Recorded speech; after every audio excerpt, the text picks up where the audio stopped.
Good evening, traders. Welcome to BCR's Market Wrap-Up, where you break down the key moments shaping the financial markets. Let's take a closer look at what's driving the currency pairs, crude oil and gold. First up, we've got currency pairs. We expect a slowdown in economic growth while inflation remains stubbornly above 3%, creating a mini stagflation pattern for bond investors.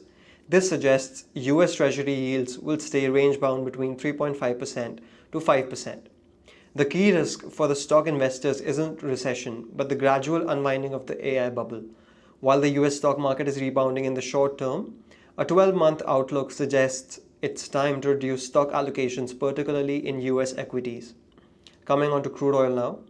The cold winter in the northern hemisphere has driven the growth of demand for crude oil, while the increase in supply from oil-producing countries like outside OPEC Plus is still limited, and the uncertainty of the US policy on Venezuela and Iran is still a risk, which may further reduce market supply.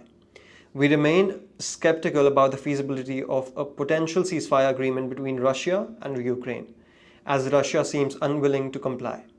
If the ceasefire fails, we expect this to be bullish for crude oil, while oil traders may have already priced in the deal to a large extent, so the negative impact may be limited. In general, we tend to focus more on supply side news as demand is expected to increase. In addition, despite some volatility in the oil market, supply still seems to be sufficient. Further, we have gold.